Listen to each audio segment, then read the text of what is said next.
my she left her body and hovered above me. I saw no shadow, I looked around, searched every building and home that I found. I saw no shadow, but felt the glow. The warmth inside me, it kept me afloat. It felt like heaven had found my bones and gave me comfort when I feel alone. Now you're gone, I'm alone. I guess it's time to get better.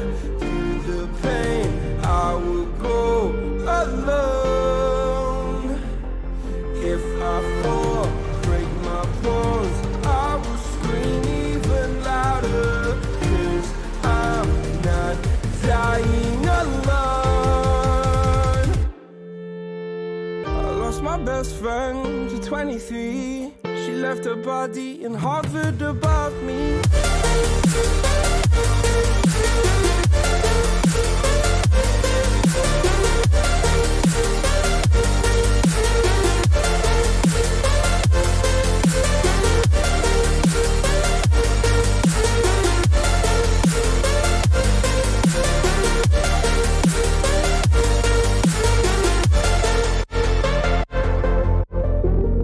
My best friend to 23. I heard the heavens crying above me. They gained an angel, I lost a friend. I felt like dying again and again. I went through hell, stared at death, but I keep fighting with each living breath. I saw no way out from where I stood.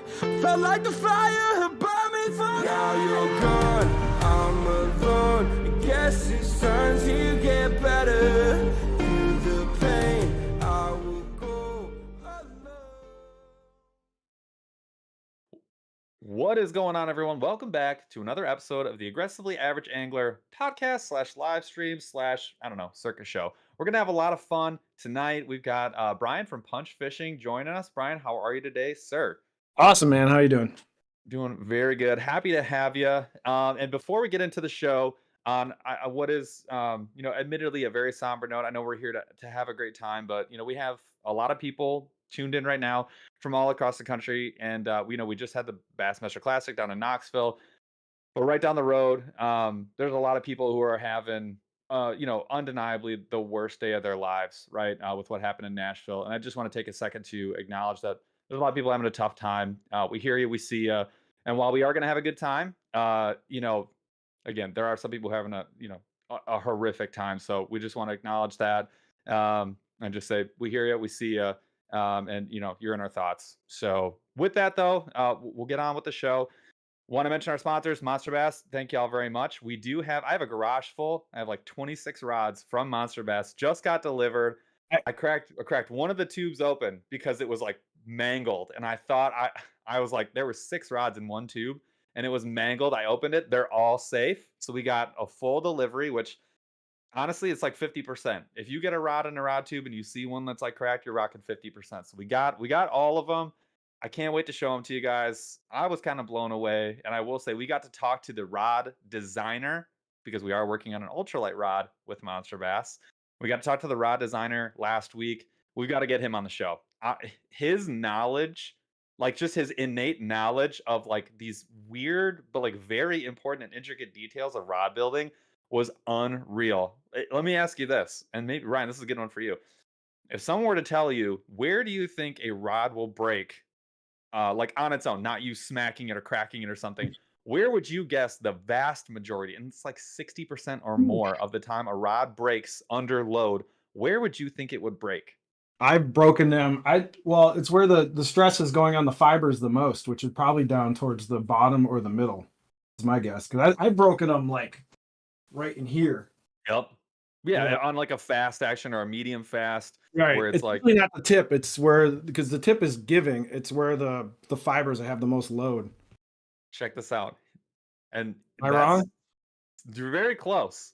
He goes, we were talking about hook keepers. And I was like, I like the hook keeper above the reel because I'm a kayak fisherman. So I'm sticking my rod in a rod tube all the time. And I'm just ruining whatever bait's there, or I can't use it, right? And on a spinning rod, you have a lot less options. You can't just like sling it on the bait caster. He goes, that's cool. However, think about this. 70, I think it was like 60 or 70%, or no, it was 60% of rods that break will break when you have a hook keeper that's attached on both sides. So it's like a U shape. He's like, Mm. it's going to break there because you've bolstered it so much in one spot by having two heavy duty wraps right there. He's like, Yeah. that is where you have a very high probability of breaking That's your also rod. usually like the thickest part of the blink too. 100%. But Interesting. he's like, so you can do one wrap and it's not really going to change anything because you've got single wraps all the way along the guides. So it's essentially an equivalent section, non-issue. But he's like, when you double wrap them, you have a much higher chance of breaking them. Is that why Loomis moved it down to the bottom And on that's the new probably, NRXs? yes, I would guess yes. And I started looking at all my rods differently because of that. And he's like, if you go and buy a really high end rod or like a more high end rod, he's like, if they even have one, it'll be a single wrap below. And he's like, sometimes they won't even have them, like the really high end ones. They don't even put them on there. I smell. I don't know. Yeah, In theory, that makes sense, but in practice, exactly. I've never broken a rod anywhere near where the hook I keeper. I totally agree. But when he kind of went through and just explained it, I was like, this dude has more like intricate technical knowledge about rod construction than I may ever have in my life. So I really want to get him on the show. I think it'd be really interesting. He also Yeah, for talked about sure. like if you have a painted rod, like a colored rod, when they have to wrap it, he's like, Mhm. you're losing right off the bat like 40% of the sensitivity. He's like, you do nothing else. Like Yeah, you have trashed that rod sensitivity. that's why Abu Garcia's all their rods have bad sensitivity because they're all painted. I'm just So they got kidding. that. I was like, that is a when I think about all the rods that I've seen that are cut like have the full color, I'm like, I instantly totally changes like what that Yeah, rod's designed for, the price point, and everything else. Like all of a sudden, like things start falling into place a little bit. It was just, I don't know, it was really eye opening. We talked to him for like 45 minutes, and I felt like I got more information like loaded into some, my brain. My God. sometimes you have to be careful because like the rod industry is weird because like they don't produce data on what it like sensitivity or Sure. anything. So like a lot of companies go, "Oh, we've increased the sensitivity by like X amount of percent," but there's literally Yes. no data that backs it up. It's just marketing Yeah. bullshit. And Yeah. like a lot of them like to say that they do testing on sensitivity with like instruments and all that stuff, but like I've heard that doesn't actually happen. And like even with like the big companies and like yeah, I don't know. There's a very when it comes to like rods and specs and like what you're getting for the money and all that kind of stuff, a lot of it is just hand wavy marketing stuff that has like no real data or like anything concrete behind it. It's And just we talked about that last week with Debo on Reels. I was like, dude, let's talk marketing stuff like hyper smooth reel, like hyper speed reel, or like super tuned, this or that or whatever. It's like, yeah, honestly, until you get that reel in hand next to something that you know about, that you have a feel for, you'll never know. You'll never really know. But then you're gonna pay like $75, for example, for something like that, right? A spool that weighs 20% less or something. yeah, I don't know. And there's also that thing where when you don't like if you haven't really used stuff that is really high end or even like Yes. mid range and your frame of reference is always moving, right? So like I always tell people like what's weird is if you get like a good reel or a good rod and you spend a little extra money and then like all of a sudden your ceiling changes on like what you notice. So like if you have I actually made a video about this a couple of years ago and it did really well and I thought I kind of articulated it better, but like when you start with like mid-range or low-end gear, you're used to that. You're reading the information from the water on that setup. So you're calibrated to that level. And then when you step up, all of a sudden things change, you learn more things, like you get that sensitivity and whatever, you get more information. And then as you process it and you go, okay, what am I feeling? What is this? Oh, it's grass, oh, it's rock, or hard bottom, soft bottom, blah, blah, blah. So like it slowly starts to expand. And there is a ceiling to this for sure. And like, Diminishing returns, right? yeah, it definitely. But what's interesting though is I've noticed like as I've played around with a lot of high end gear, I can go down to lower end gear and be perfectly fine. Like now that your brain learns the information that the equipment is giving you, and then Yeah. you just take what you've learned maybe with middle or higher end gear, and I can go down and use like a lower end rod. Fine, like you know what I mean. I don't feel like I'm missing that much. Uh, Yes. but there's always these trade offs, right? Like they always say, like you can have what is it? You can have there's like three things. It's like price, sensitivity, and strength. No, wait. I'm trying to remember this. It's like weight, Yeah. sensitivity, and strength, but you can only pick two. Yep. Exactly. So, Well, because you're giving for one to get the other one, right? right. So Yeah. That's strength, what for they say, example. but Yeah. Yeah. I don't think that's totally true because like when you go to a higher end like NRX or something like that, you can beat the crap out of them, and they're That's like extremely light and really strong. So I don't know. I don't know if that old wives' tale really matters anymore, but But I also would say, like, there is a meeting point within all three of those things, and every single setup in general, like, has a different the vortex, like, where all three of those things meet, it's in a different spot on every single one. So, like, every time I get, like, a nicer rod or even just a different rod within, like, the same price point or value area, all of a sudden you'd be like, "Okay, I am I I'm seeing where all three of these are meeting," and, like, yeah. yes, maybe I pay for, like, the lightest thing ever, but it's actually so light that I've lost sensitivity, right? Or some combination of those three. So I would totally agree. And I will say, when I think of like the marketing mumbo jumbo on things that are like soft or like not like they're a little more obsequious, I think of Ooh, like that's a big word. I Obsequious? think of bow hunting. They always talk about the wall, like, oh, it's got a really long wall. I don't know if you ever bow hunted. It's like about like because when you use a compound bow, there's like a place where you hold, but then you can actually go a little further, which is not good necessarily. But it's like they call it Okay. forgiveness. They'll call it forgiveness. It's more forgiving where you as the shooter don't have to be as skilled. Like, oh, it's really forgiving, or like the wall's not as hard, and you it just means literally means nothing, but it Right. sounds really good. And when you're holding, you're kind of like, okay, yeah, like it's a little softer back here. But you're like, you shouldn't be shooting from back there. But Right. it's again, there's like all these like other things, like the more comfortable grip. Right? They'll say like, well, you're paying out $250 for a grip, and you're like, what? The highest end stuff, it's straight carbon or it's straight wood, and like that's it. And that is That's it. not Yeah. comfortable. Like it's I don't know. I would agree. I think it's you definitely we're gonna get into this a little bit further. 100%. I already like that we've off the rails on the rails, which is good. Um so as you guys could tell, we're gonna nerd out. We're gonna talk some high end spinning setups I today. got We're gonna I got all you sensitivity already here. broke out some of the something that's way outside of my experience range, which I'm happy about. We're gonna talk high end reels. We're gonna talk mostly spinning stuff. We may get it depends on how far down the rabbit hole we go, but I've got some other topics for us too. As always, super chats are on. We love having you. We will be doing a giveaway at the end, and if we have more than 125 people join the show, that means tell your friends who are not on today to get on there. We'll do 2 giveaways, and I'll do one in the middle of the show as well. So our Q of the D, our fun question of the day, Brian, you're in Minnesota, right? Yes.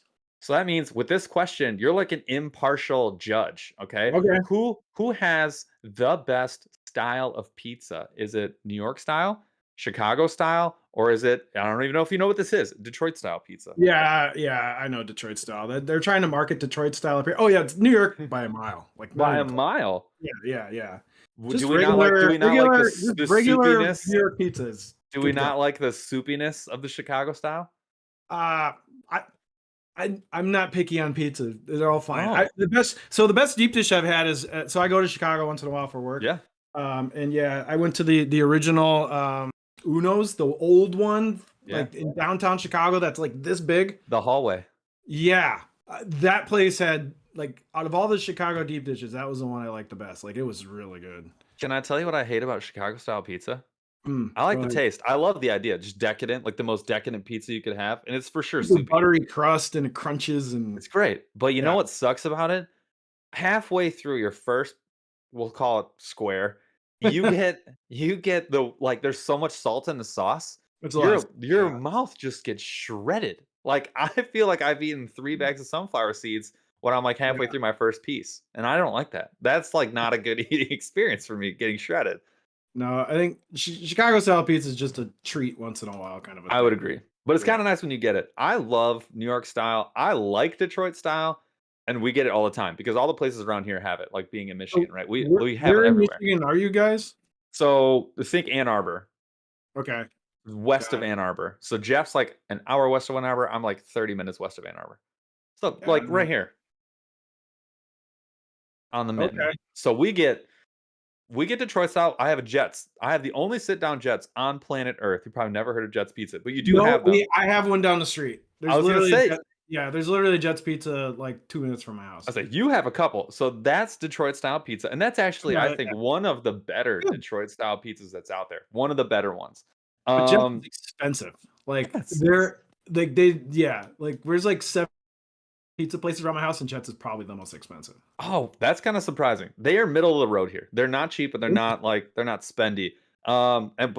We also have Domino's is headquartered here, and we also have Little Caesars is headquartered in Detroit. So we have and Jets is obviously headquartered here. We're like kind of the pizza capital of the world. Now that may not be a good thing because we're not talking about the best pizza on planet Earth, but we got a lot of pizza in Detroit, and the Detroit style is legit here. So if you guys are outside of Ann Arbor, so where do you guys are fishing the rivers a lot then, right? Oh yeah, Huron River all day. Oh yeah, big time. I have my family. So my wife's family has a place called Lake St. Clair, so I go there all the time. The Canadian side though, so we're a little bit handcuffed because they will not allow even catch and release until like May. It really sucks. That hurts. It hurts a lot. Now you can buy catch. It's not like the end of the world, but if they see you targeting bass, like you're in trouble. Interesting. So it's like here we have a season in Minnesota.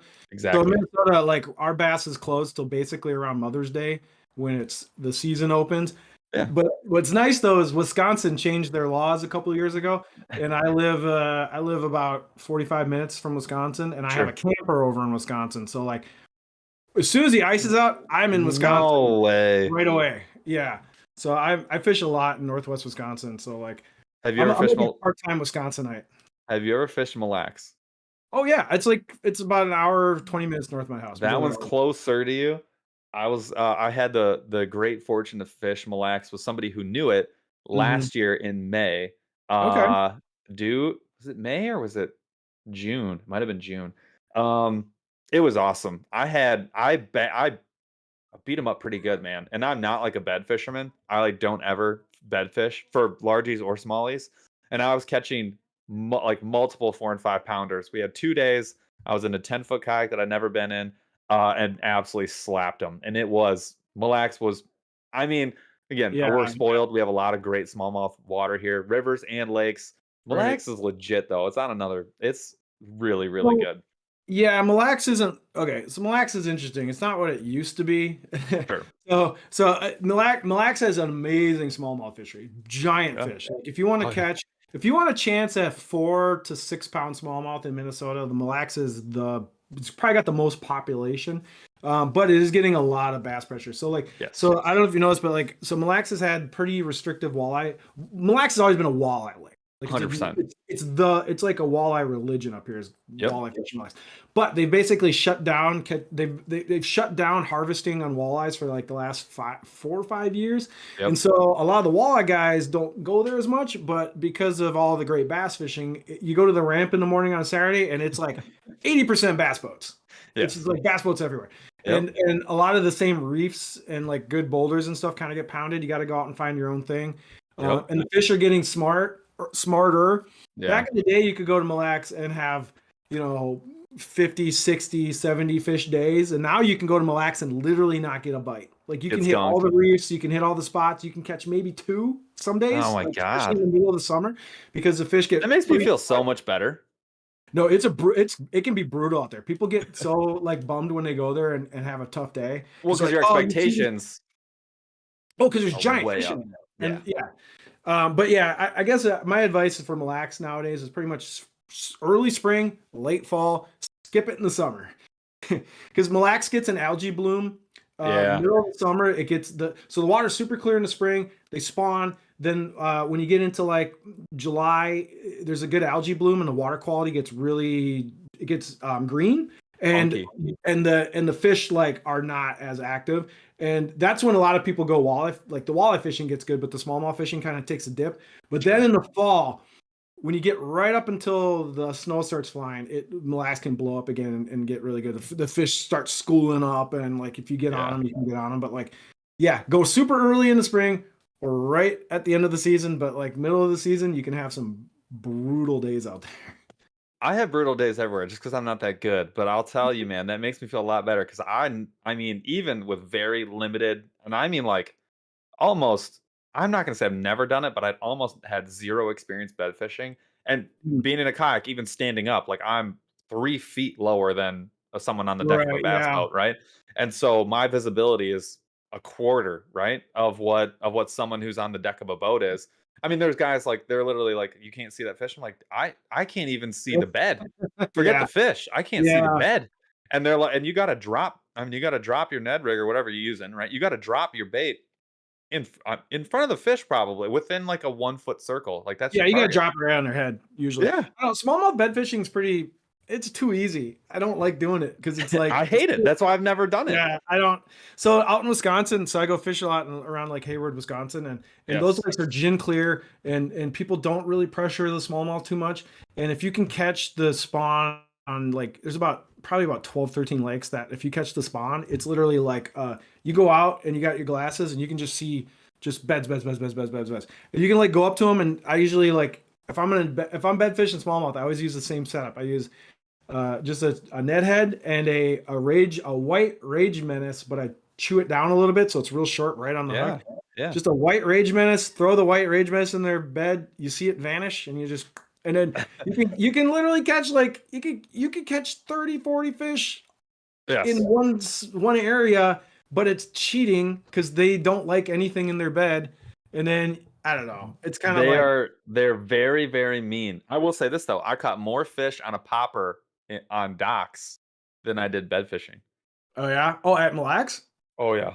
Yeah, they do. Yeah, the dock fishing is a little overlooked on Mille Lacs. Most people go offshore to boulders, but yeah, if they're up shallow, you can catch them on docks, and people don't really go dock fishing on Mille Lacs. The biggest smallie I caught on the trip was off a dock, and then I broke off on one that was even bigger. And I'm not gonna be like, it was a 6 pounder. It was a huge fish. Oh yeah, Like no, there's huge.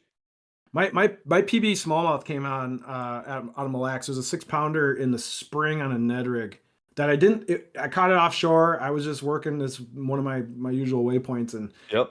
dragging around the little Ned rig, and then thunk, and I thought I had a giant walleye, but it was this giant fat lazy 6 pound smallmouth. But yeah, no, That's it's funny. awesome. Yeah, smallmouth dock fishing is kind of overlooked. I think a lot of Big people time. don't associate Oh. smallmouths for hanging on docks, but they absolutely do. I think until you accidentally get one, and then you accidentally catch like 10 on that day, you probably never would even think to do it. It doesn't really make a lot of sense. Like just There's in a couple general. tournament lakes in Minnesota where that plays, like Lake Vermilion. So I don't know if you've heard of Oh Lake yeah. Oh yeah, yeah. so Lake Vermilion has a lot of bass tournaments, and a lot of guys pound docks for smallies and largemouth in those tournaments. Like they know Interesting. because you'll have these islands out on Yeah. Vermilion that have houses on the islands, and then Sure. that island will have one dock. And so you go to that one dock, throw a Senko under it, you're probably getting bit by something. Getting slapped. Yeah, That's cool, man. I love it. All right, let's talk. So we already covered some of my stuff, which is really great. So we talked about like where you fish. You do a lot of smallmouth fishing. Are Yeah, you 100%? Are you 100% like a smallie guy, or are no. you? Because I know you're running a bass boat. Yeah, I have an old skeeter that's paid for, which is all that matters. Yeah, so I got an older skeeter that's in really good shape that I got totally rigged out like with all the latest greatest stuff, but it's Yeah. it's a 2002. But anyway, but yeah, no, I fish largemouth around so I live around the Twin Cities in Minnesota. I fish in a club, so I'm in a bass league with my friend Josh. Got it. So I tournament fish on the week. We have a weeknighter that we fish. So like I fish largemouth around the cities during the week, and then the weekends I'm usually firing over to Wisconsin, and then I bring out I have like a loadout for largemouth in my boat, and then on Friday I take it out and I load out for smallmouth for the weekend, and then I shoot over to Wisconsin and goof around for smallies so I kind of split. Half the week is usually metro area largies, and then weekends I'm off in Wisconsin where there's like no boats at the ramp at 7 a.m, and it's amazing. So Hard, dude. Really hard to beat a spot where you don't have to deal with people. Not even pressure, honestly. Just not dealing with people. It was like a 25 out of 10 for me. well, like Northwest Wisconsin is mostly walleye and crappie fishermen, Yeah, not a lot of yeah. that. Like I'll encounter maybe, less than 5 bass boats on a Saturday at some of these lakes, where you go to like a metro Minnesota lake, like Minnetonka or something, and it's Oh like, God. it's like If 1,000 bass you're boats on everywhere. Minnetonka, you're gonna be dealing with like yachts, like small yachts cruising too. I mean, you Yeah, got a yeah. lot But to deal with over it's, there. it's fun because like I'll get my butt kicked fishing largemouth during the week. Yeah. Like I'll go out, not have great sessions because these metro lakes around me get kind of hit pretty hard. Yeah. And I'll like go, it's okay. On Friday, I'm gonna go back to Wisconsin where I can get bit everywhere on anything. It's gonna be okay. So like Dude, that's so funny. going out is like the Yeah. slump bus. I love that. So, you are I would my opinion of you for what it's Hmm. worth is you got a really well, I would say well-rounded, but like you get it, you've got a lot of high-end gear that you have gotten yourself into, right? What got you being Yeah, like, other than like that high-end gear is nice and we all like to use it, what got you into like JDM, high-end gear, yeah. and some of the more, I mean, because it's like it's nichey. It's like kind of nichey, and like where you kind of live with the type of gear that you use, there's not a lot of folks who would say like, look, most of my setups are 300 plus bucks just for the rod, right? And not that that's like a Yeah, yeah. bragging point, but like not a lot of guys like myself personally, I basically pigeonholed myself into like I'd say the medium. Like I've probably Right. used every single $150 to $200 bait caster, right? And I like living there. I sure you could go up, but like Right. I like living there. So what got you into that like next level of being like, you know what? I'm gonna get into the Metaniums of the world. I'm gonna be in the high-end Shimano or the whatever, right? What got you there? It's a good question. So like, okay, so I've always been a gear nerd. Like I'm 42. Like when I started fishing, I started fishing at 15. So like that's when I got into like bass fishing. So like Mhm. I used to read the fisherman magazines and watch the VHS tapes, and like I used to go to like there's a local it's a town called Shakopee in Minnesota. I used to like go to the local sports stop place, like the corner place. Anyway, I was always Yeah, obsessed with the gear side of things. yeah, Um, and then I had kids and I kind of like put fishing on the back burner a little bit. And then once they got a little older, I bought another boat and I got back into it. And then like, I don't know, I'm kind of like a wheeler and dealer. Like I love like trying to use gear and then I use it for a little bit and then I'll try to resell it. And then you I'll like buy a bunch of the stuff. art of the dicker. Yeah, yeah. So like I'm kind of like a wheeler and dealer looking. I'm always like a lot of my like when I first started getting into like medium or higher end stuff, a lot of it was used. Like I was just Sure. like trying to get really good deals on stuff. And then once you start collecting stuff, you start like, okay, I've used it for a little bit. Now this rod's worth 250 instead of the $100 rod I sold. Oh, I can Yeah. sell two $250 rods and then go buy one Uh-huh. $600 rod. You know what I mean? So it's like this like weird slow progression of like buying, selling, flipping, and moving up. It's like cars, right? Like I was if you buy oh my yeah. god. So like you buy and sell, flip a few cars, then you can go to a nicer car, and then you use that Buy one, another fix it two up a or little three bit. cheesy So, cars yeah. and then So it was like this weird ladder that I started climbing up, and like I'm not like rich or anything. Like I live in a pretty modest house in Minnesota. My truck, I got a Sure. used truck. I got an old boat. I work in That's tech. because the rest of your Like, money is in reals, but yeah. well, that's the thing. So it turned into this weird self-fulfilling prophecy because like when I was, what's that? Oh, is he talking? Yeah, and shoes, Oh, exactly. jeez. We're getting So there. like, We'll get to the shoes. yeah, yeah. So okay, long story short, I always wanted to like get more into like the nicer stuff because like okay, I'm one of these people who like I fish recreationally. I have a lot of time on the water. So if I'm gonna go fishing, I want to like have stuff that like play with stuff that makes me happy. Like if I only have a couple hours of fish, like if I have a really sweet rod and reel, I'm gonna have more fun not catching something than if I'm using like a budget setup. So I'm like 100%. anyway, it tickles like a little part of my brain. It's like, hey, if I'm not catching anything, at least I'm using some cool stuff and it's Yeah. it's light, it's fun, take cool pictures of it, whatever. So anyway, when I first started shopping for high-end gear, I was like, I want to learn more about Megabass. I want to learn about more like high-end St. Croix or high-end Loomis. I started looking around on the internet and there's like no things other than just random forum posts. So there's like stuff on Bass Boat Central and there's stuff on Tackle Tackle Tour, Talk and or yeah, Tackle there's a Talk, bunch. yeah, Yeah. whatever you know what I'm talking about. But there's like random forum posts and there wasn't that many Facebook groups at the time. And I'm like, so I started getting some of the gear and I'm like, I started shooting like little videos in my basement talking about the stuff I just bought because no one else was. And that's kind of like how this whole thing started. Now, fast forward a few years, I'm like, I can get all this other high-end gear because of like the content I've been putting out. So it's like Yes. the thing that's weird is the more I talk about and make content about like high-end gear, the easier it is now for me to get more high-end gear. Dude, so true. So It it's is like funny though, because it's I turned into think like a flywheel. it is a self-fulfilling prophecy because you will, and I would say the same thing. I mean, like I've only been doing this for like 3.5 years. But if 2.5 years ago me could see me now, I'd be like, Right. how the fart? Like, no way. What? And Yeah. I'm not like, I'm not like, hey, look at me.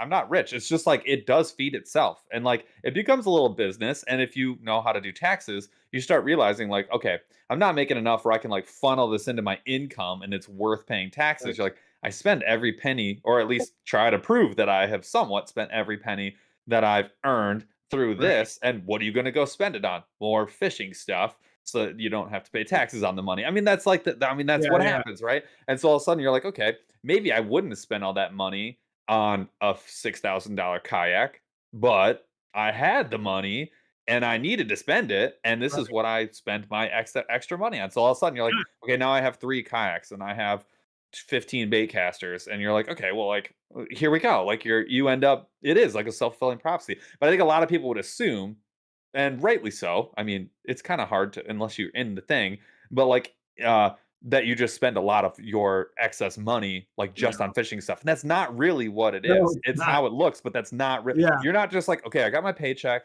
I paid my groceries, I paid my bills, and now I have an extra $3,000 that I will now go spend on like that's not what this is. No, it never is. So like I'll give you an example. Like I'm, like there's certain shops. So like I'll post stuff. People are like, oh, what shop should I go buy this thing from? I'll be like, go to this shop. They'll hook you up. Then guess what? When I go to buy something from that shop, they're like, hey, thank you for sending all those people. I've gotten some really incredible prices on things Yeah. because I've like pointed people to certain areas, Sure. and like Yeah. Omnia treats me really well through my affiliate with them, which is great. I get a lot of cool stuff from Omnia because I push Omnia, and like I get, Yeah. I push business their way. Then, I get hooked up on certain things. And Sure. then like, it's just like, if you can kind of bend your social media influence certain directions, especially if you find weird little lanes like swim baits or Little niches, yeah, find kayak. $700 fishing reels. Right, right. You find a lane and you really push it hard, and then you Yeah. find companies or vendors, or I've actually had way more success working with like tackle shops than brands. Like I'm really brand agnostic. I don't care about like I'm not a Daiwa guy or a Megabass guy. I'm not like brands. Which is impressive because it's Yeah. hard to get away from that these days. Well, a lot of the brands don't like me. St. Croix's not like I'll give you an example. Like I Yeah. went to so I talked a lot of crap about St. Croix in some of my rod reviews, and then I was Sure. at one of the sports shows. So like Minneapolis has this Northwest Sports Show. Oh, and yeah. I was walking by, and Ryan Teach, who's like the product manager for St. Croix, he actually like flagged me down. He's like, "Come over here." He's like, "Yeah, I've seen your videos." I'm like, "Oh, the ones where I talk shit about you guys." He's like, "Yes." He's like, I like it. He's like, it's good to hear voices, and he's like, Yeah. we've some of the things that you called us out on, we've been saying that we need to change for years. So like, it's weird because like, if you don't mind saying the truth sometimes, or like, Oh, yeah. maybe making people mad, Oh, yeah. Well, and I think we are off the rails, but I like it. yeah, No, this is great. You're guaranteed. It's such a hard thing. So when you go and you say anything on the internet, I mean, like literally anything, it could be like you could just be like, well, I don't really like size 3,000 reels. You're like, those, I don't really use them that much. And like, right. you will get rocked. And you'll only pay attention to a lot of the negative comments. You'll be like, dude, I just don't really like big reel. That's just gigantic for me. I don't really need it. Right, right. But then you don't really realize like 50 or 60% of the comments are like, yeah, me neither, dog.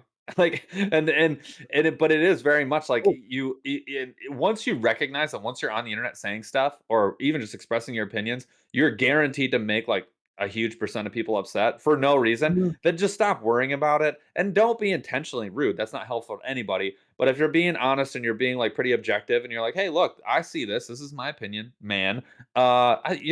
Yes, some people are gonna So get unreasonably upset, but yeah, you're gonna get a lot of the rest of the world too. So I love G Loomis. Like I'm a big G Loomis fan. Sure. I've been I Shocker. love Yeah, but G Loomis does not like me at all because when, Oh, no, when they were gonna release the NRX Plus, so the new version yes. of the Oh NRX, yeah. I got leaked pictures of like what the NRX looked like the new handle design. I Yeah. got leaked pictures and I posted them on my Instagram because I have no brand affiliation. I'm not Yeah. under any You fishing don't owe them NDA. anything. You just got it. So I posted that and I got messaged by actual G Loomis fishing pros saying, "What are you doing? Like you have to take that down." I'm like, "Why do I have to take it down? Yeah. I'm not on your pro staff or like." Explain. Yeah, but they were mad because G Loomis is like got all these shops and everyone under NDA and like they can't release it until they do the press release. Like the fishing industry works in the Yeah. old way Oh, of press 100%, releases and dude. media. And I made enemies at G Loomis because I leaked early pictures of their NRX Plus stuff. They were not happy. I had pros yelling at me to take stuff down. I basically told them all to fuck off.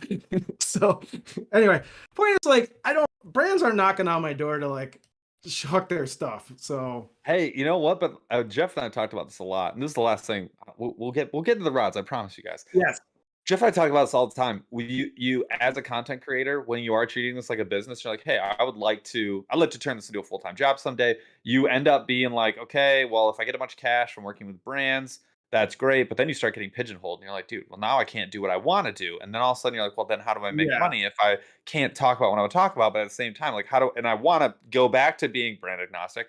Then you're all of a sudden you're like, but then I'm not making any money. And you're like, and you fall into this like right. pendulum of like, I'm never gonna work with a brand Well, again. And then like 6 months later, they're like, this brand is like that you like. I mean, right? You're like, oh no, mm, I like this brand. Like these oh, are yeah, cool people. And then all of a sudden they're like, here's some money if you want to work with us. You're like, I love working with people. And then a year later, you're like, I'm never working with another brand again.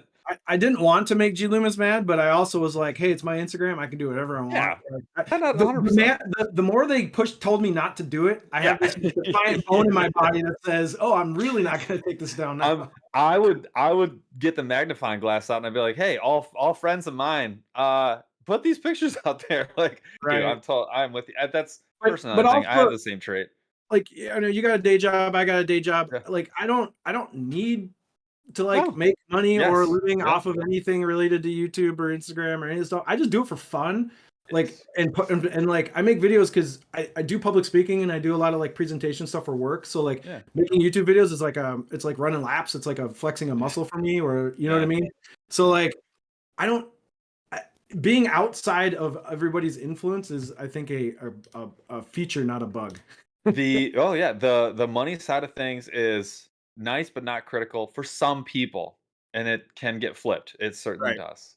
All right, so one of my all right, before so Yeah, first of all, let's I talk have to gear. call out. I have two things before we get to gear. Unfortunately, I have to say the Burly AAA hype man is Paul's hero in real life. He changes his name every single week, and I love it. We love him for it. He says, "Hey, what's happening, nerds? Feel bad for you northern guys. Spring is banging in Tennessee. Berkeley Money Badger in Blaze is legit. I would have to agree with you, but I won't know anything about that for real for another month because it is the water is still we're at 37 degrees. So at last check. So it is what it is. Also, we definitely broke 125. So that means we are doing the mid-show giveaway. I'm going to tell you guys right now, I will put together a box of baits for y'all. So what we're going to do is while we're talking about gear here in a second, for the next, like, we'll call it 5 minutes or so, type something into chat. If you're watching the show right now live, type something into chat and you will be entered to win. That's all you got to do. You'll see some people shortly just saying words like chat, maybe in all caps, maybe not in all caps, some other letters capitalized. They're all entered to win. If you've chatted something starting now, you're entered. Charles, we're gonna run that in about 5 minutes. So like 8:41 for the awesome giveaway. So we're gonna do that. All right, so let's talk gear. One of my favorite things and what actually drew me to your channel, Brian, I love the process that I see you going through when you get a new piece of gear and you're doing like an evaluation. I can feel the ADHD part of me can see like the calculus happening and that you're like have this process. You have to get like these certain pieces of information before you feel like you can even start to have an opinion like on a piece of gear. So my question for you is you get the new like I don't know, the new Megabass whatever destroyer, I don't know, whatever. You get the new rod, and what is your process when you open that package up? Mm. What do you immediately start doing to start forming an opinion of a rod that costs like in excess of like $350? Does it make you happy? Is another one, because like you want Sure. to have Yeah. joy when you open these things and play with them, right? Like if your rod doesn't like out of the box go, okay, this is cool, then you're not going to be maybe too Like happy with it. looks, feel, like Yeah. all that kind of stuff. Well, I mean, obviously it's like the dumb stuff. It's like weight is a big thing when you get in the high end because you're starting to talk fractions of ounces. So My like favorite weight, pictures that you post are of rods on your scale. That gives me yeah. so much satisfaction. I can't. It's a lot. You It's a know, problem. I don't know why. I love it. so I do that because okay, what's funny is like a friend, Rich Lindgren, Hellabass, he works in logistics and they use like really high end scales. Yes. And I use my little scale and I always put like this. So when I say an official weight, it's actually a dig at people who like know this scale is like crap. Yes. Because it's not really 100%. official. It's like This is some like your study food on scale. Amazon. Yeah. Yeah. So I use the term official weight as like a joke, which Mhm. I don't know if most people catch that, but yeah, no, it's like weight, fit, finish is a big thing because like when you handle and touch a lot of rods, you kind of know like who's good at what, and then Sure. fit and finish balance. I don't know. I honestly don't like doing like impressions on stuff until I get it out and use it. Like what's funny is like if I make a rod review video, I've probably used that rod for months. Like I have so I've been so tempted to make a video on this Dobbins Ecstasy rod that I picked up last fall. Yeah. I used it a bunch in the fall, but I don't feel like I gave it enough time. So like I could go make the video now and the review, but I haven't fished it in grass because like when I got it in fall, the grass has all pretty much died off and I use it for like open water fishing. Yeah. So like I feel like I can't quite do the video yet until I wait till the ice is out and the grass grows back and then I can flip grass with it and then I can make the video. So like I like if I do end up doing some kind of like review, I wait months and months and hours and hours of playing with the thing until I feel comfortable to like actually talk Which is about it. really hard because you get it and you know you're one of the first people that has it. And you're like, I want to post Right. something about this, but I also know that I'm not going to post BS. And I find that to be a really hard. The Well, way you get around it is you're like, look, I just opened it. I've never fished it, or I fished it once. I don't know anything about it. yeah. Here's what I'm seeing today. You could find me in 8 months, and that's what Well, happens. Like yeah. I need the whole season. Yeah, that's the one thing that always bugged me about when I was looking at other people's like, hey, rods, reels videos, is it was always right when they get out of the box, and then they go, I'm gonna go use it, and I'll come back and make another video, and then you look in their feed, they never make another Never. video. Well, So they got these that's initial true. views, and they don't glue it back. So that always drove me nuts. I was like, because I was like, there's a while back, I was like, oh, I'm really curious about the NRX 893. So Sure. I watched this video. This guy's like, hey, this is a great rod. I threw spinner baits on it. It worked pretty good. And I was like the only video on it on all of YouTube. And I was like, that does not help me make like an informed decision Yes. on a purchase. And so you know the way I've gotten around that, because there are times where I forget, or I'm like, look, the video, even posting 2 or 3 videos a week, sometimes I can't get to it where I'm like, okay, like I can't do like a whole review on like one rod. Like I'm not built for that. Like I will struggle. And so what I end up doing is it's the year in review. When we get to the end of the year and I'm like, okay, here's all the stuff I never got a chance to make. Like I did the 6 Cents, the Team 6 rod. I fished it for 7 months and I fished it a lot actually. And I did it. I caught a lot of fish on that. For me, ultimately, if I don't catch like 20 plus fish on something, I don't feel comfortable, especially a reel. I'm not ready to even say anything. I'll be like, well, it's smooth. I don't know what else to say. Like it's as smooth as I thought, and it's not broken, so it's heavy duty, I guess. I don't know what to say. Yeah. So, and by the time I got to the end of it, I was like, okay, I don't have a video for this, but I want to circle back because I do want people to know like what I think about rod X or reel Y or whatever. It's hard. It's really hard. It's a tough balance. You almost have to like when you make the first video, your first impression or whatever. Let's say you do 3 rods, you almost have to do those exact 3 rods and be like, okay, I made this video. These are the 3 rods. Now you're gonna get these through like on review, and you almost have to schedule it. True. I'm way less I'm not a planner like you. I literally just make videos whenever I feel like it. So like I'll sit around and go, maybe I should make that video. Okay. Or some days I'll be like, I don't really like making any videos today. I'm very like I have no schedule. I just make stuff when I feel motivated or I have time.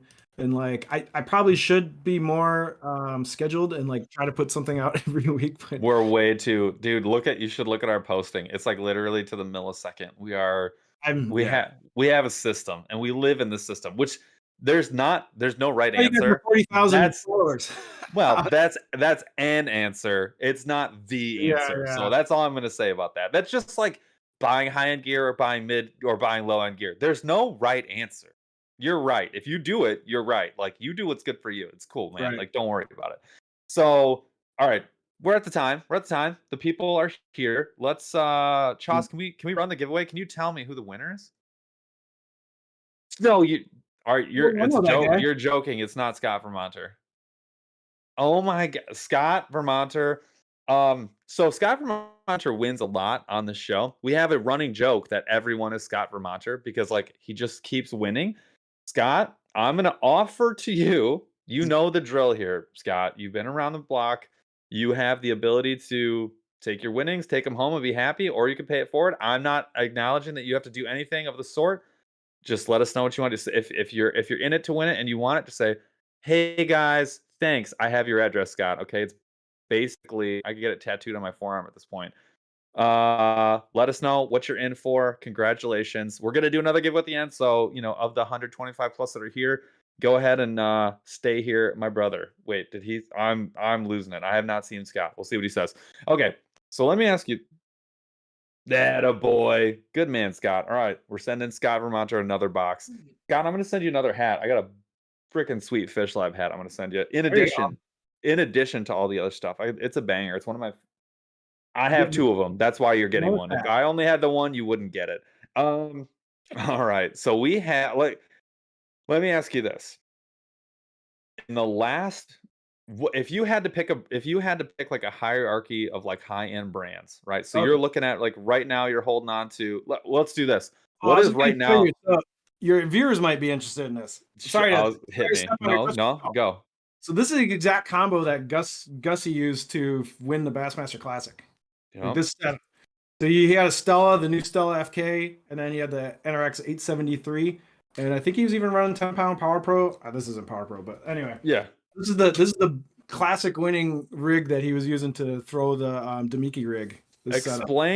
Explain the naming convention for the NRX. Or for just that easy. brand in general. Oh yeah, so 87 is inches. So 87, I think is it centimeters or inches? I don't know. It's the length. So like this is a 7.6. Or no, 7.3. God, I'm bad with numbers tonight. So yeah, 7.3. What's 87 out of 7'3" Is that's gotta be is that centimeters? 87 divided by 12 is 7.25. There you go. So yeah. So the 2 is a power, so it's medium. So 2 in NRX is medium, 3 is medium heavy, 4 is heavy. That is one of the few naming systems that's like all numbers based that I actually like. Every other one sucks. Even though it's more intuitive, I still hate it. That's the only one that I like. I hate all the other ones that are like 7593 or whatever. I'm always like, I don't don't know. Yeah, I think actually NRX or like Loomis's is more confusing because it's not like an 8.7 D2 isn't an 8'7". An 8'7". Correct. Whereas I know. all Dobbins is that. If it's a 7.3, 734, that's what it is. 7.34 power. Who does Dobbins the naming convention is actually easier to figure out. I just like that. I like that. My son's being a jerk. It's bedtime. Bedtime can be really good or can be really bad, as you probably know as a father. And today my wife's dealing with the not so great, so I feel really bad. I like the TFOs. TFOs are pretty easy too. Yeah, I haven't used it. So all right, sorry, I stepped in your question. Your question was the hierarchy. So yeah, like when you when you're looking at some like these high end, and you like first of all, just name out like real quick. If you're looking at high end spinning rods, right? If you were sort of like a person, you have the knowledge, but you had to go build your own setups again. Okay. What like 3 companies would you look at? You're like talking 250 plus. You're looking at a really high end spinning rod. You're looking for we'll just call it like a medium light, fast or extra fast. So the 2 spinning rods, I actually brought them up here on purpose because in case this question actually popped up. But The two spinning rods are in the Mount Rushmore of best high-end spinning rods that you have to try one of them in your life, whether you just try one or both. I'm gonna write them down right now, just so you know. These are getting written down. So this is probably the GOAT medium spinning rod. And this is the 852S NRX. So the 852S is probably like just the best medium power fast action spinning rod probably ever made. So this is the new version. The old version is amazing. Yeah, so I would say 852S is like Mount Rushmore of spinning rods. Now, but what's the retail on an NRX?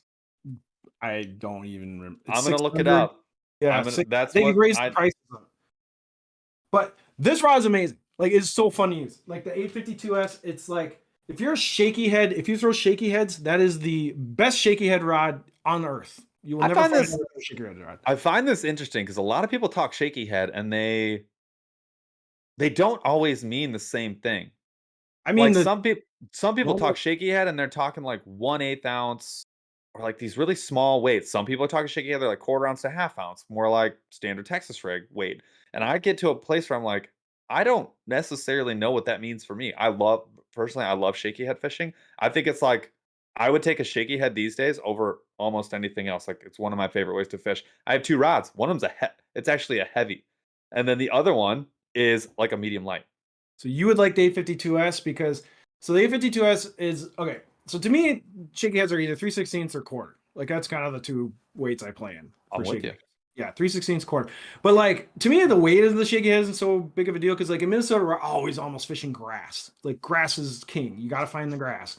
So when I'm running a shaky head through grass with the spinning tackle, you need power. And like the 852S has power in spades. So if you're in the grass, you're in coontail, you're in milfoil, you got that shaky head down there, bass picks it up and you crack them, like the 852S is getting them out, right? It's not it, but also the 852S sensitivity is ridiculous.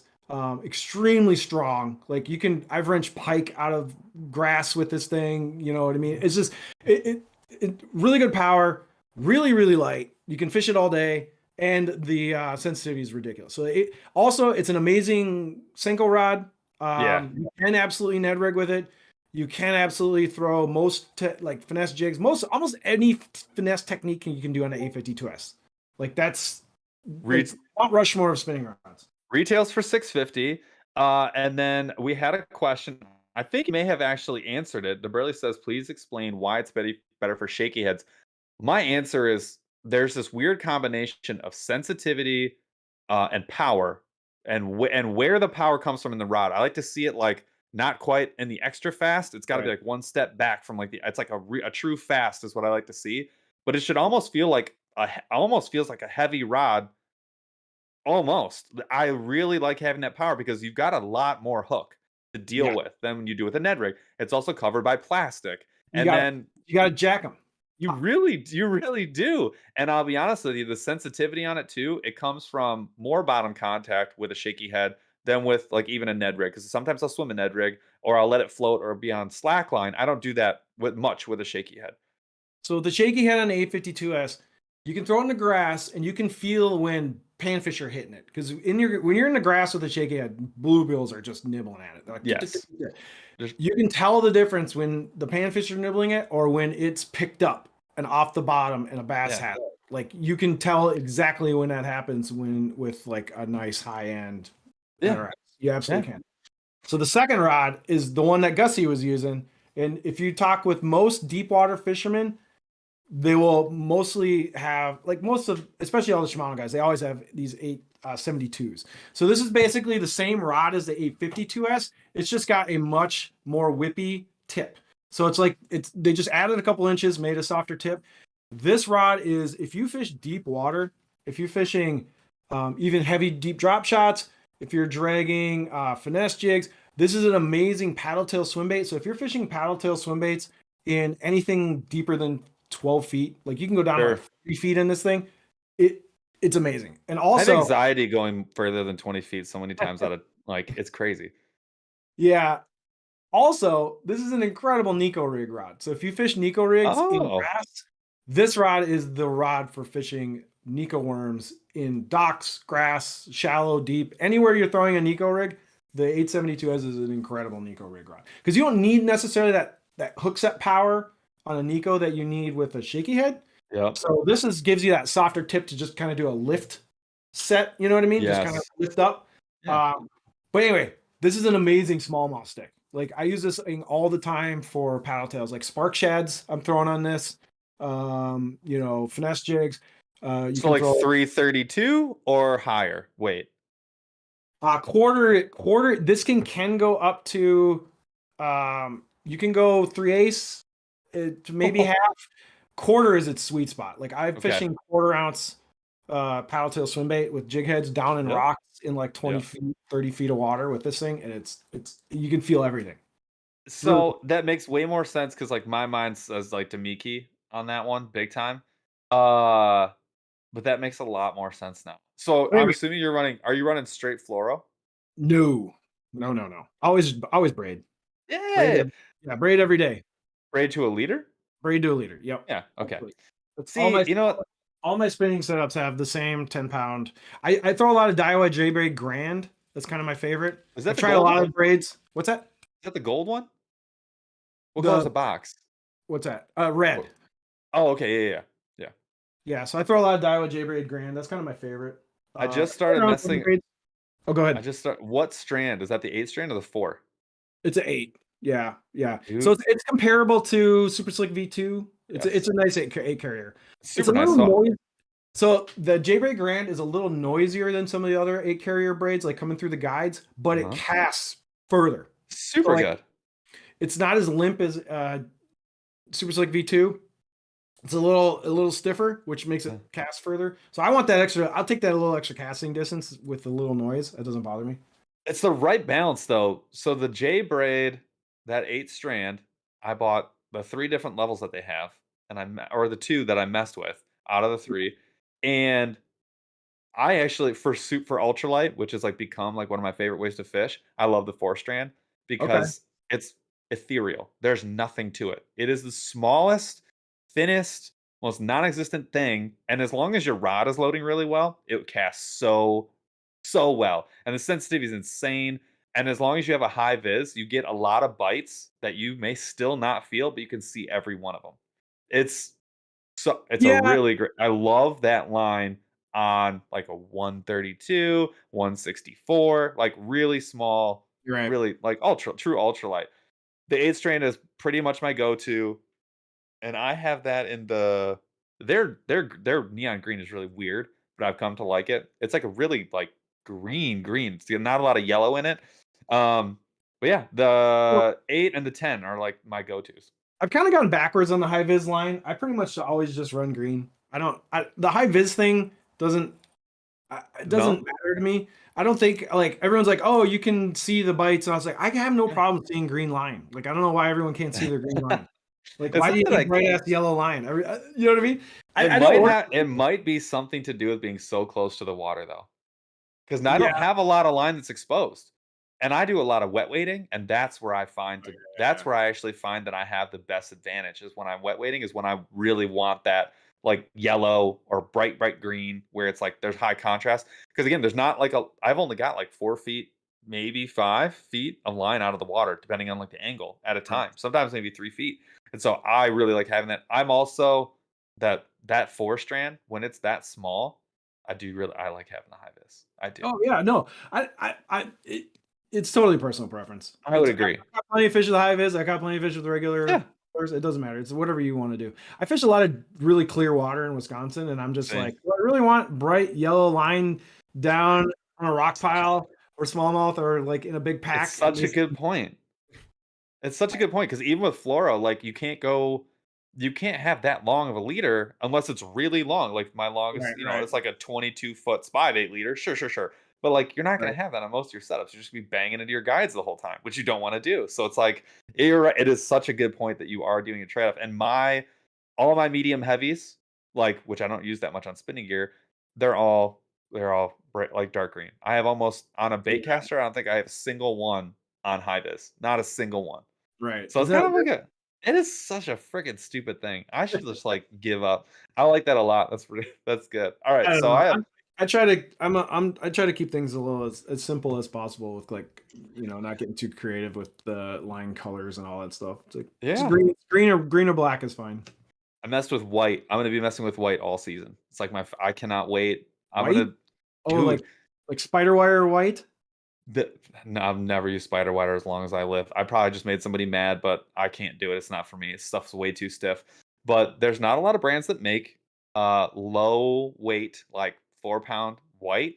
But I got some 4 pound white. I got some 2 pound white, and that's not ice fishing line. And I got Okay. some 6 and some 8. And so I'm gonna be messing with that all season Ooh, on pretty much daylight. all my favorite setups. I'm just gonna be messing around with it. I That- cannot wait to like I cannot wait to have an informed opinion. That's just really the only thing that I care about is having an informed opinion on white versus like the hive is yellow, green, orange, and then ultimately, moss green. Because like that's where I've been nerdy on that for like 2 years now. Right. All right, here's a question. Yes. I will do that. So we have, God, we're already an hour. This is insane. We have not been on the rails this whole time. This is great. Now you have to come back because now you have to have Jeff, and then we'll maybe stay on the rails for like 5 more seconds. Um, Here we go. So this is a question. We went through your top two high Hmm, end rods, and they both just happen to be the NRX Plus. If yes. you had to, if you had to pick a no budget spinning reel, like any amount of money, what do you think is your favorite today? Uh, okay. If you got to buy one spinning reel Just and you one. don't, but you need it to be super reliable I and you're want gonna a hold really good. I need it. It's going to be my only. I'm going to retire. It's my retirement gift to myself. easiest question around. What? The regular old everyday Stratic. Like these things Really? are amazing. Yeah. So I know a lot of people are like, oh, you gotta, Stella or Exist. Stella. Yeah. Yeah. I'm pretty hard on some spinning reels, especially in the winter when we fish. You cannot kill a Stratic FL or F. Like this is the Stratic FK or the FL. I think Yeah. what's the newest version one? I think it's the FL. But anyway, I had bunch of the old Straks, and then this is the FL, the current one. These things are tanks. Like you can treat these and you can treat them really bad, dirt, mud, sand, cold, whatever conditions you throw at these things, they Yep. will not let you down. Like these things are just work horses. Like I will always profess just regular everyday Stratics. Take them in any situation, they will perform. Like you That's don't need to go not super high end. That's not super expensive. Well, okay, I take it back. It's not cheap. It's Well, $200, right? 240, whatever, depending on which version you get. $200. I personally have a couple of reels that fall in that category, which is surprising. So that was actually, I think it was between the Stratic and the Zada were the two that I was looking at to like test. I wanted to see if a metal framed spinning setup made any difference at all, like in my estimation of like catching fish in general. I'm still undecided. I'm pretty undecided. I don't know if that's good or bad. Maybe I'm Yeah, just like, I mean, the little extra weight on the regular Stratic is perfectly fine, but sure. you're getting an incredibly durable. It's like the Toyota Tacoma of. Yeah, the You're not one where it's killing got it. like 600,000 miles on it, and they're Yeah, like, you're yeah, but not we killing can't kill it. We can't do it. No, I you like don't have to maybe baby it. You don't gotta, be precious about it. It's just gonna work, and it's gonna oh, work really well for a long time. that's a great answer. So that kind of probably is your budget answer too, like your higher end budget answer too. Then No, I have my favorite budget reel is still gonna be the Daiwa Fuego. Like the Fuego, yes, the such a good regular answer. Fuego LT is an amazing reel for $100. It blows any president out of the water. I like it better than the Nasky. Like for $100, and especially you can get discounts on them all the time. So you're even like, there's always going to be some 15% off code on a Fuego. So you're going to get it for like, under 90. Yeah. You're not finding a better reel for like $80 than a Fuego. Like, you're just not. Like, they're I so good. like it. Okay, The I'm only gonna have to thing, get a. the body material on the Fuego flexes a little. So like when you use like reels that don't never flex, and then you put a Fuego on, you catch a fish, you feel the Fuego kind of like twisting a little bit. You're Yes. like, but that's just because they use the cheaper graphite on those things to get the price point down. But yeah, Yeah. Daiwa Fuego is a killer, and they look good, and they got the mag seal. Like for $80, they're a no brainer. Like anybody who buys a present is nuts when you can just go get a Fuego.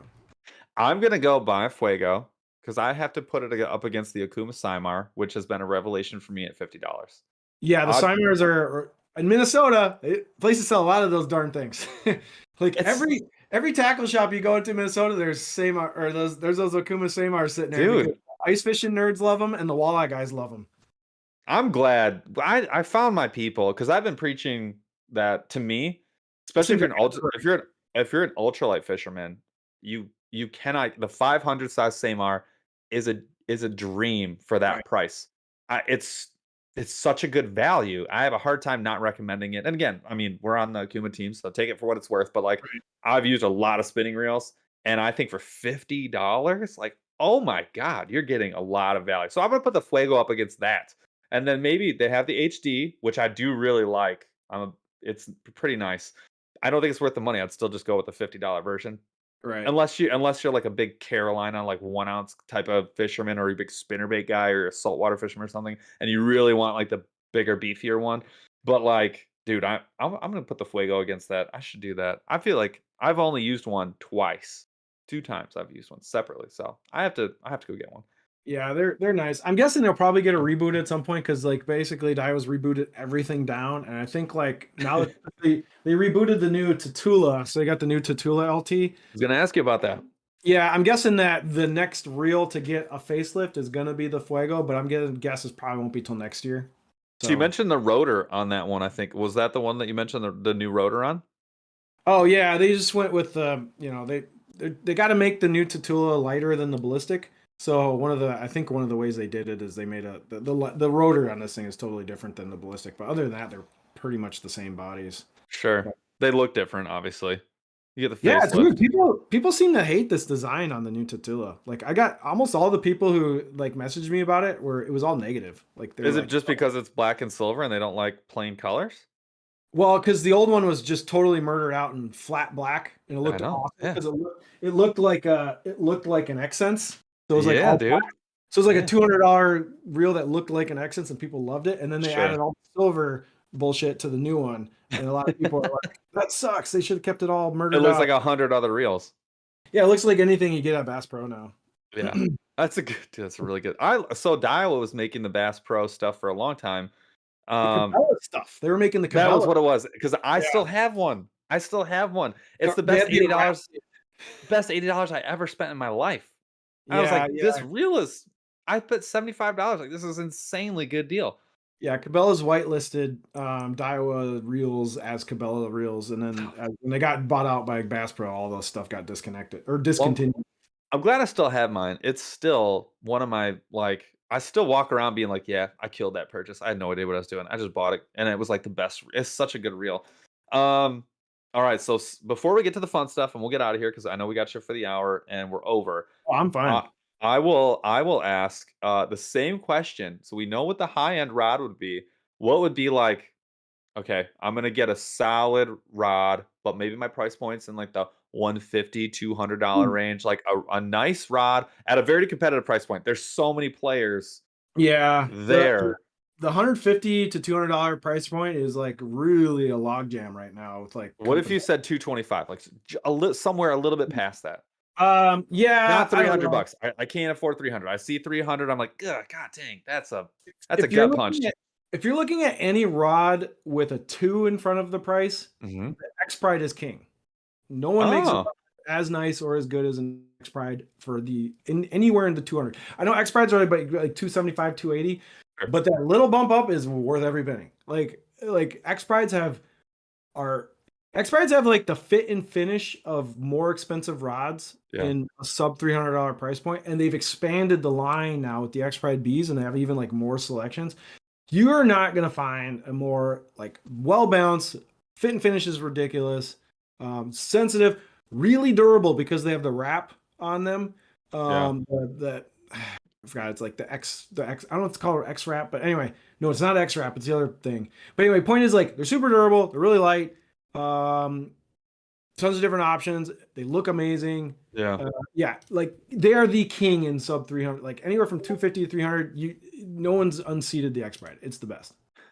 That is a bold statement, and that's got to be my favorite statement of the day. I like that a lot. Well, it's Can't been king for can't a while. unseat the king. And the new X Prides are even nicer than the old ones. So like the old ones were amazing, and now the new ones they even made some more like better improvements, especially in the spinning rods. And Got it. like they've even gone even like better at the price point. So it's Where like does where does Megabass fall in your estimation? Because I'll be honest, I have like Arc, Megabass, and companies like that where they're like, well, we make baits, but we make rods, but we also maybe have some reels. I'm like, I'm never sure. I'm never sure what to think about a $275 or $350 price point where I'm like, but you maybe don't do that, or like I've never thought of you doing that. So I would love to get your opinion because they look really good. I've heard nothing but good things. I'd like to know someone who's maybe got an opinion. yeah. So Megabass is a tricky one. So like the Levantes were $200. They're really compelling rods Yeah. at $200. They raised the price to $50. Now they're like there's a little more competition because you can go to X Prides. Megabass rods are awesome for multi techniques at a one rod. So like Megabass is really good at, hey, we're making a rod that's really good for moving single hook baits, or we're gonna make a rod that's really good at like Trebles. spinner baits. Yeah, so they're like really good at like technique specific stuff. And then the Achilles heel with the Megabass world is the warranty. Because if you are not the original owner and you don't have a receipt and you have a problem or you break it, you're SOL. So Huh. there's ways of getting around this. Some people like the point is like getting a deal on a Megabass rod. If you go on the aftermarket, you have to know that if you buy a You're rod SOL. from a Yeah. friend and you break it, you're not going to get any kickback or anything from the Megabass warranty department. They will not care. That's So so interesting. yeah, they're very, very specific about this. But there's shops that will craft you a receipt if you ask them nicely. No. Oh yeah, people do this all the time. So like, I'll buy a rod, or someone will buy a rod on the aftermarket. A rod will be purchased. They'll go to a Megabass authorized mom and pop dealer because there's a lot of them, and you'll say, Yeah. "Hey, I broke this rod. Do you want to maybe like if you're friends with the shop or this happens a lot. Like people don't talk about it. It's like an under the table thing, Bro, but I people love will this so actually much. get forged or like Yeah. newly created receipts to show because Megabass isn't like they're not doing like detective work. They just say, okay, you bought Yeah. it. Where's the receipt? Whatever. Yeah, they just need a receipt. So a lot of people will get creative with their receipts and to get warranty work. What? But the point is, other stores or other brands have way better warranties than Megabass. So if you're really rough on your stuff and you think you're gonna break things, always consider buying a Megabass rod right from a dealer, and then you don't have to worry about any of this. But yeah, so Levantes, cool rods, technique specific, $250. Then you can step up to the Orochis, which I think are $350 now. Orochis are awesome, but they are a little long in the tooth. Those Orochis came out, I want to say 4 or 5 years ago. So they're like probably the older rods in the Megabass line now. They're still kind of heavyish, but their fit and finish is amazing. If you're into spinning stuff, the Orochi Whip Snake is one of the like coolest, most versatile finesse Named rods ever. Oh no, you were gonna say something else. yeah. The Orochi Whip Snake is an amazing rod. Like Cool. really, really good. Drop shot, finesse baits, jerk baits. It's the Whip Snake is probably like the standout of the Megabass spinning rods. But then you go into the destroyers, which is like where they really live. Like Megabass really Yes. shines in the destroyer line, and they have so many different types of destroyers. There's Japanese ones, there's American ones, there's so it's like the Levantes are kind of like the appetizer, and then you got the main course is the destroyers.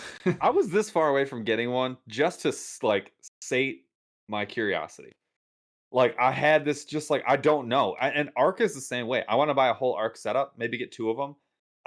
Because they just came out with they have three spinning reels now. They have like 5 to 7, one in Yeah, they've between. gone crazy in the real world now. And I talked to Debo about it because I was like, dude, should I do it? He just bought a 5. Now I want to go buy one because I just want to know. I'm like very curious, and this is always like when I'm thinking about like what's going on in industry and like I see some like okay, Arc is like I think a great example for me because they've been Okay. making rods, right? That's their shtick. But when I see their baits, I think they make better baits than rods. Their baits have the best fit and finish of any bait I've probably ever held for the money. I'm like, you grab one, I'm like, dude, this is like, I don't want to fish this. This is gorgeous. And then they're also designed really well. They're like 13 fishing, but they're a sleeper. Like you'd never know. And so you grab some of their stuff and you're like, this is an awesome bait. Well thought out, unique design, but like Yeah. finish is so good. And the hooks are like really nice. Like everything about them's great. Even the price point's not bad. And somehow they're jamming into like one of the most expensive packages around. And I'm like, I don't know. This is awesome. But then I see the reel and I'm like, but how? But why? But maybe will it be good? I don't know. Big ass is like right in the same exact vein for me. So I'm close, man. I'm close to just dropping money just to learn something. But I'm glad you mentioned warranty. I'm gonna have to start thinking about that more often. I've never mentioned a warranty. I don't think ever as like a decision factor when looking at a rod. So I feel like, dude, that's legit. That's such a good call. I'm gonna have to be like way more thoughtful about that. Yeah, well, people learn the hard way in the Megabass aftermarket. Well, I'm sure. No, it's such a great point though. Yeah, yeah. Um, That's a great point. And I have to say this, Robert Dankowitz? Stankowitz? I can't say your last name. He goes, "Paul, you're kind of growing on me," which makes me feel like maybe you didn't like me this whole time. Yeah, why didn't you until now? That's the Well, question. it's been years, my dude. But I don't know, maybe he just started hanging out an hour ago. So, what's interesting about Arc is that, when they came out with reels, like their casting reels, I think Yes. everybody just figured they were whitelisting Doyos or, That one of the Korean brands, and yes. apparently they are not. Like, apparently these are their designs. When That's I what I look when I look at them, you can see some things that are kinda unique. Like, you look at the front end of the reel, there's not really another shape like that, but, like, obviously, that's one part, so sure, I mean, like, who knows? But yeah, I wanna get one. I wanna mess well, with they're it. not. I really would like to see. It's like Luz and Abu Garcia are essentially cake decor. Well, maybe Luz are cake decorators. All Luz reels are just Doyo reels, and they just slap Luz, name on them. But Uh-huh.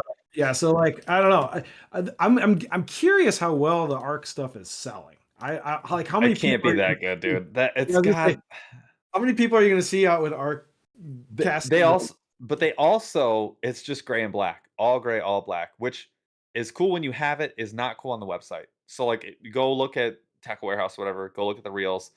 They Yeah. don't even the photos, like, I would have gone and paid more money for a better photo to provide Tackle Warehouse. Personally, as if this is my first foray, dude, I'm telling you, like, I like art. I'm not trying to, like, be like, "Oh, you guys screwed this up," or whatever. It's tough to get into the real business. Real tough. I mean, I think it's harder to get in the real business than the rod business, personally.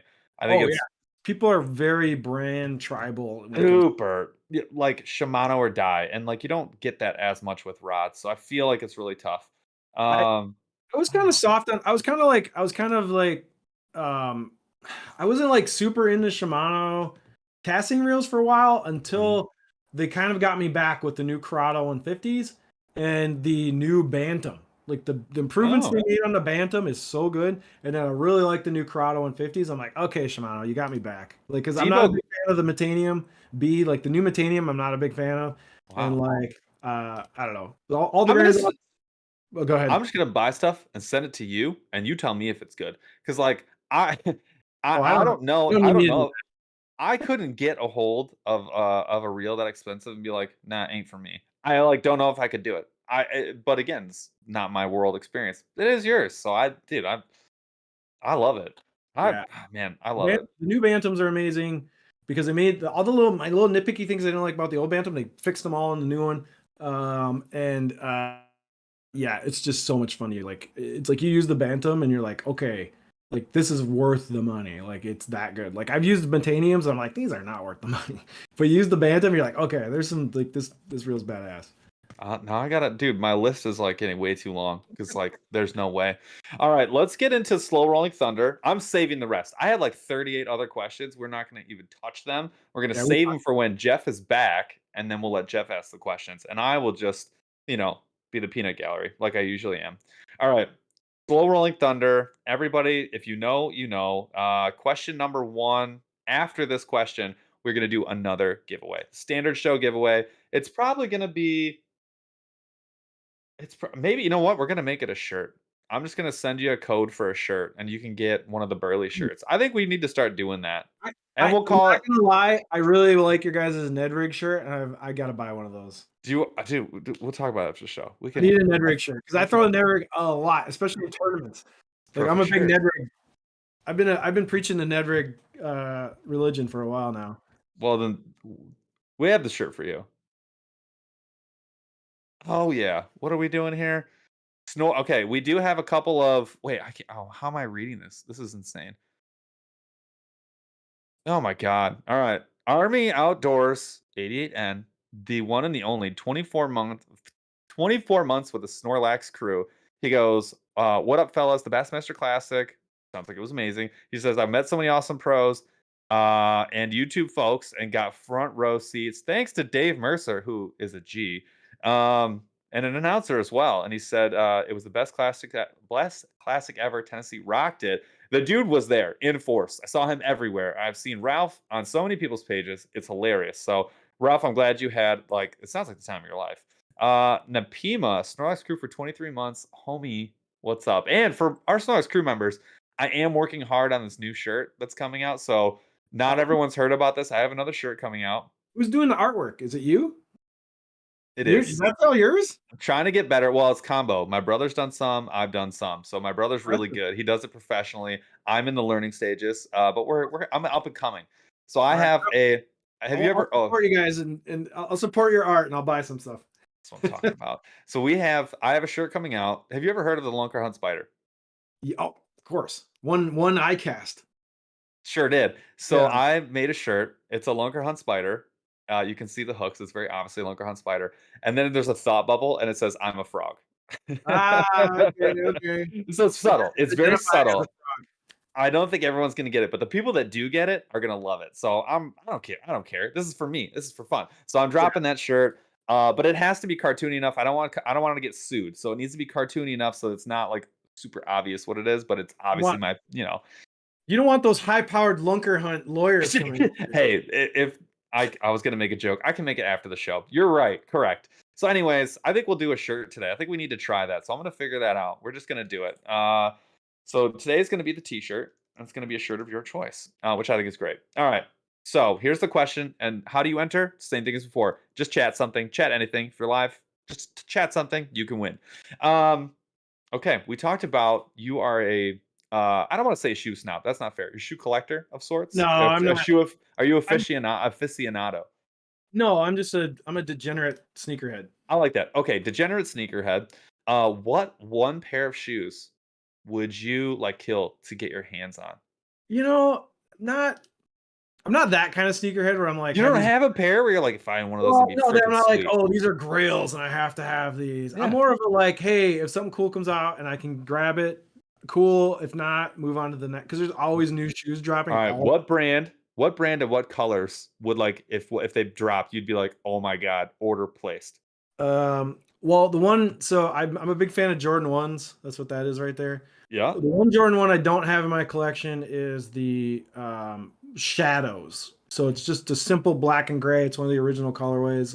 Yep. One day I want to have a Jordan 1 Shadows. Are they hard to released find? them a while ago, and the prices are like it's like $500-$600 to get some now. Oh Like, god. what do you got? Oh, you got some mids there? Oh, wait, are those mids or are those the bloodlines? Chaz, you're on mute. We have no idea what we're saying. Chaz is flashing a shoe. He's got Those are the the highs. bloodlines? I have. Okay, I I have recognize those. I couldn't tell in the dark, but yeah, bloodlines. Those are cool. See, you're a Jordan everyone's guy. speaking. Everyone's speaking Spanish. I don't know what's going on. This is like when my wife tunes into the show. She has no idea what we're talking about. I like it. I'm like hunting boots, tennis shoes kind of person. Unfortunately. All right. You also are a sports nerd. Do you like basketball or football more? Which one do you get like more attached to? Definitely football, but I am a big time like Minnesota Timberwolves fan. And I love college basketball, so I watch a lot of that. So no, I would say definitely Vikings. I have But like, Vikings. are you like a Gophers guy? Yeah, when they're terrible, so it's hard to be a Gophers guy. Have you ever been to the barn? What's that? Have you ever been to the barn to watch a game? Oh yeah. Oh, I've been I to the love- barn many times. It's awesome. Barn's underrated. Barn's Forever fun. underrated. It's crowded. Like you get in there and like everyone's on top. Each other, yeah. I love Spin Your Head. That's like my favorite, one of my favorite mascots, underrated mascot. Goldie. He's so good. Goldie's so athletic. I love how athletic Goldie is. They expect you to be able to do a backflip on command, and you have to be able to spin your head. I love Goldie. He's Yeah, awesome. Goldie's a very good mascot. He's so underrated. But All no, right. definitely football. I go to a lot of Vikings games, and but yeah, I'm a big Timberwolves fan too. So this gets 49ers. No. So this gets me to my question. Would you rather see the Vikings win a Super Bowl or catch a 7-pound smallmouth? Oh, Vikings win a Super Bowl. Kidding me? 100%. Oh, I don't care. I could never catch this. I could never catch another. yes, you could. I could never catch another big smallmouth in my life and be happy with one Viking Super Bowl. I love that. I'm so glad I asked that question. I was nervous. Dumb I thought question. you were gonna well, see, I thought it was gonna be the other way around. Like you're an idiot.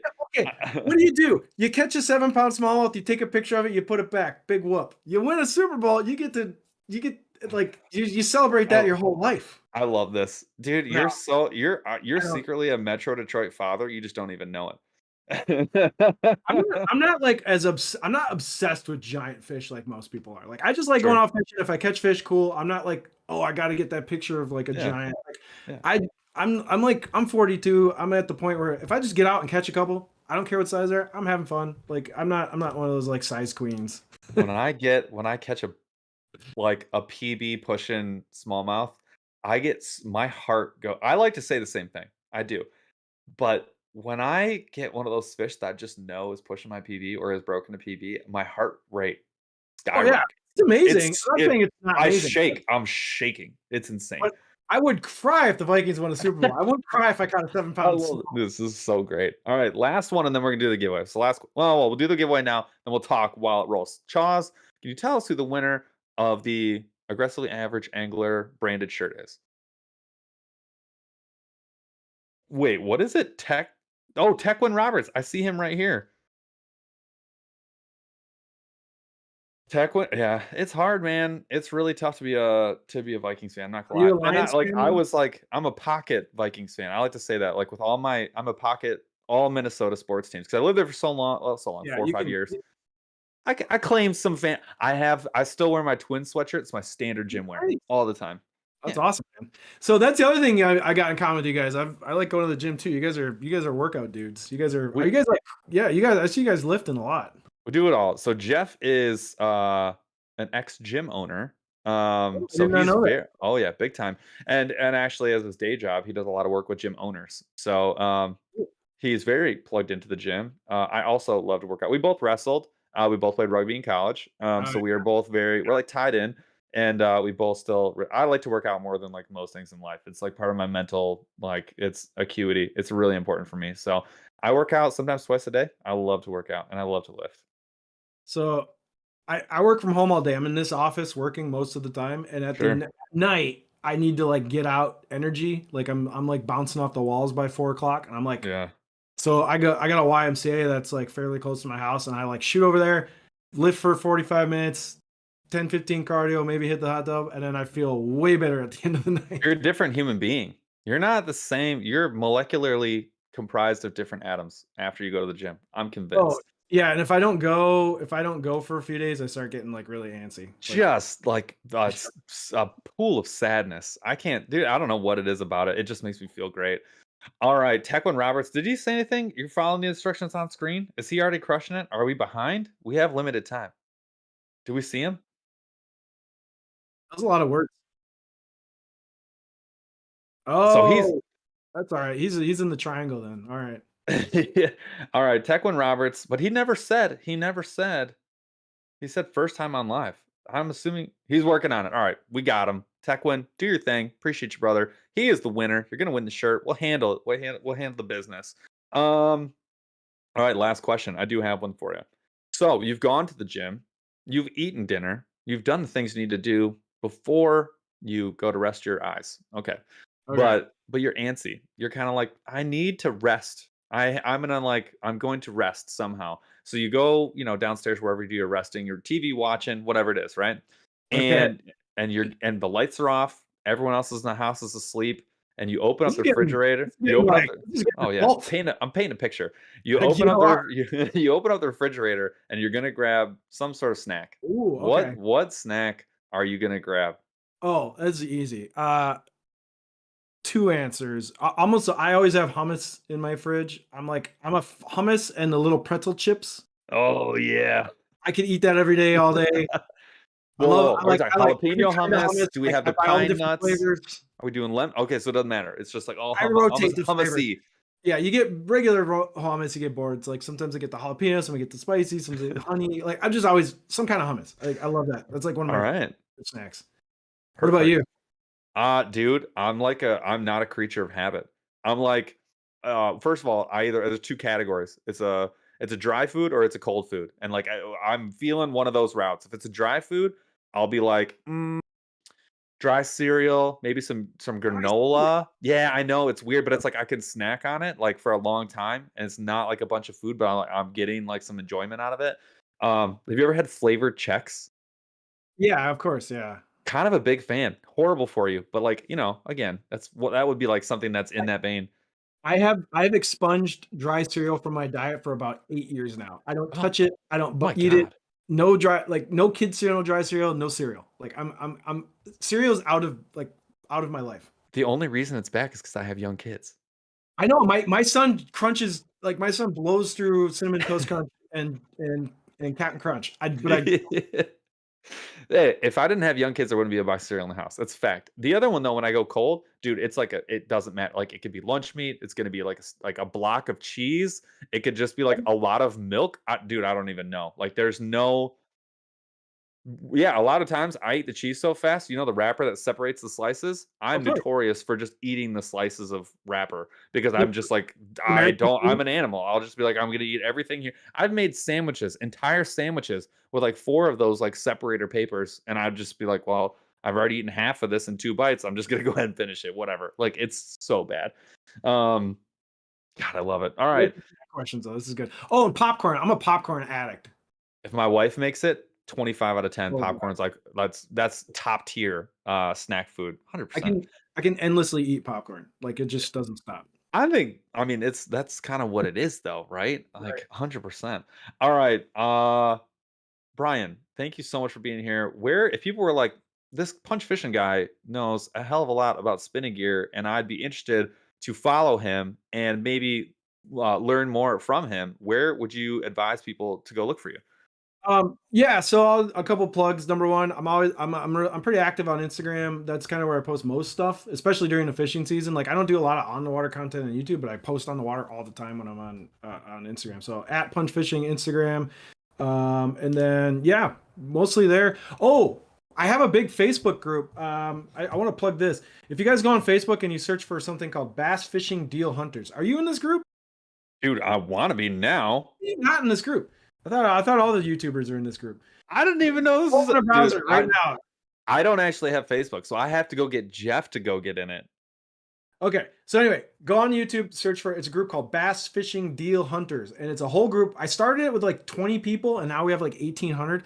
All it is anytime there's some online clearance, sale, codes, anytime there's an online deal for bass fishing, the community, we all post it and talk about it. So like, Shut up. yeah, so if you want to save money and you want to be a degenerate tackle junkie and you want to save a few bucks, join our group. It's invite only. Just send an invite. We'll approve it. It's not an open group. It's like private, but it's called Bass Fishing Deal Hunters. Dude. Look us up on Facebook. At Punch Fishing on Instagram. And oh yeah, and I got an Omnia code I'll drop if anyone wants $1.